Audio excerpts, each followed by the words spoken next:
इनका जो पोस्टिंग हुआ है वो छत्तीसगढ़ हुआ है। कुमारी किरण जो पल्ली तरफ बिटिया है पश्चिम बंगाल हुआ है। जो ये प्रियंका है ये बिटिया हैगी असम हुआ है इनका पोस्टिंग। और यूनुस खान है ये हैंगे इनका पोस्टिंग जो हुआ इनका ही पश्चिम बंगाल हुआ है। अब ये पूरे भारत में ऐसा कोई स्थान नहीं है जहां तुम्हारे सेंटर का बालक ना पहुंचा हो। एक कहावत है कि क्या जहां ना पहुंचा रवि वहां पहुंच गया कभी।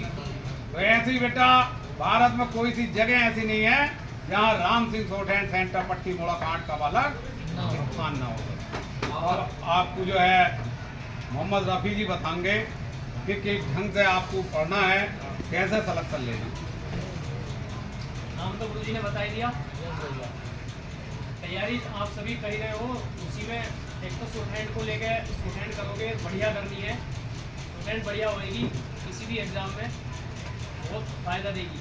क्योंकि जो स्टेनोग्राफर के एग्ज़ाम में आप अगर उठा के देखो तो सबसे कम कंपटीशन अगर कहीं मिलेगा तो जिसमें शॉर्टहैंड टाइपिंग है ना, उन एग्ज़ाम का कंपटीशन कम मिलेगा। बाकी तुम ग्रुप डी का एग्ज़ाम भी डालने जाओ तो वहाँ करोड़ों फॉर्म होते हैं जो फिल होते हैं। अब देखना कंपटीशन इतना हाई हो चुका है ना अपने यहाँ। तो तैयारी का यही है, बस सिलेबस कंप्लीट करो एक बार अच्छे से। सबसे पहला यही है, अगर किसी ने सब्जेक्ट कंप्लीट नहीं कर रखे उन्हें कंप्लीट करो, पूरा करना है। एक बार अगर आप सब्जेक्ट में पूरे निकल गए तो आपको ये तो पता होगा कि हाँ किस सब्जेक्ट में क्या क्या चीज़ें होती हैं। और जब तक पूरा नहीं होगा ना तो क्वेश्चन आ जाता है सामने, लेकिन पता ही नहीं चलता कि वो कहाँ का है, ये किस सब्जेक्ट का है, किस टॉपिक का है। सबसे पहले सब्जेक्ट अपने क्लियर करो। सब्जेक्ट क्लियर हो जाएंगे उसके बाद मॉक लगाओ, प्रीवियस ईयर ले लो, सब अलग अलग बुक ले लो जो से सिलेबस है। जीएस की बुक लेनी है उसकी ले लो। और इन्हीं बुक को अगर आप एक दो बार अच्छे से पढ़ोगे तो रिजल्ट अपने आप ऊपर जाएगा। जीएस में लुसेंट आती है, बहुत अच्छी बुक है। आप कभी पढ़ना 4-5 बार उसको पढ़ के देखना। बस जब तक नहीं पढ़ते तब तक लगता है कि सब चीज़ भारी है, लेकिन जब पढ़ना शुरू करोगे ना तो उसको मज़ा आने लगता है फिर पढ़ने। चाहे कोई सी भी बुक, अभी ऑनलाइन थोड़ा ज़्यादा चल रहा है तो इस टाइम बुकों को तो भूल गए सब।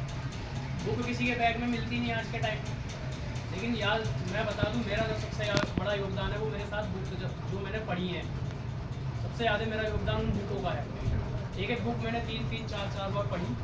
उसके बाद उससे पहले ऑनलाइन भी पढ़ा कुछ चीज़ें, लेकिन टेस्ट में भाई मैं बिल्कुल नीचे जाता था। जब टेस्ट लगाने बैठता था या मॉक लगाने या प्रैक्टिस सेट लगाने तो वहाँ समझ में नहीं आता था क्या करूँ। ऑनलाइन तो पढ़ लिया लेकिन पीछे का सब गया।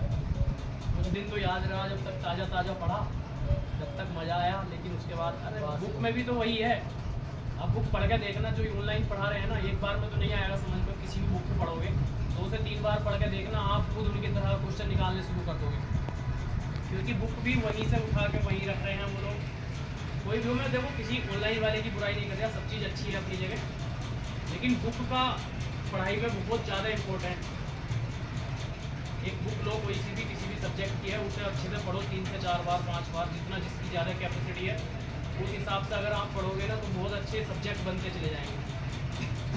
प्रैक्टिस जितनी ज़्यादा करोगे, प्रीवियस ईयर जितने ज़्यादा लगाओगे, उतना कोई सा भी एग्ज़ाम हो बहुत आसानी से निकाल सकते हो। लेकिन उसके साथ साथ बार बार अगर तुम सब्जेक्ट पढ़ने पर लगे पड़े हो, एक कंप्लीट हुआ कि अब ये दूसरे टीचर आए हैं, इन्होंने नया कोर्स लॉन्च करा है, अब इनका तो पढ़ लिया, अब इनका पढ़ेंगे। वहाँ 6 महीने ख़राब करें कोर्स पढ़ने में, फिर वहाँ 6 महीने ख़राब कर रहे हैं भाई। उससे मैं मानता हूँ फ़ायदा नहीं होगा। आप देख लेना, आप पढ़ना कभी या आप कोई सा पढ़ भी रहा हो ना तो उसमें इतना मज़ा नहीं आएगा जितना आप बुक उठा के पढ़ोगे। क्योंकि अब ज़्यादा चीज़ें वही हो गई ना, किसी को बुक दिखती ना इसलिए कोई पढ़ता ही ना। किसी को देखा कि ऑनलाइन पढ़ लिया कि मैं भी मैराथन मारूंगा, लेकिन पता ही नहीं चलता। थोड़ी देर पता चलेगा जब तक वो बोलते रहेंगे। उसके बाद क्लास बंद हुई, अगले दिन देखोगे खत्म। मैराथन पढ़ी थी हमने, लेकिन क्या समझ में आया वो समझ में पता ही नहीं चलता। मेरे साथ तो ऐसे ही होता था। मैंने प्रीवियस ईयर लेने शुरू करे। यूथ पब्लिकेशन की बुक आती है प्रीवियस ईयर के लिए, बड़ी अच्छी बुक है। अपने कंपटीशन लेवल के हिसाब से स्टेनो क्लर्क जो हम कर रहे हैं बहुत अच्छी बुक है, उन्हें लगाओ। उनसे पता चलता है कि एग्जाम में किस तरह के क्वेश्चन बनते हैं। जब वो चीज़ें पता चलेंगी तो आप बुक उठा के पढ़ोगे ना तो उन चीज़ों को निकालना शुरू कर दोगे कि हाँ इस तरह के क्वेश्चन बनते हैं तो ये इंपॉर्टेंट होगा। हाईलाइट करो, हाईलाइट करना है, पेन से निशान लगाने, निशान लगा लो पेंसिल से।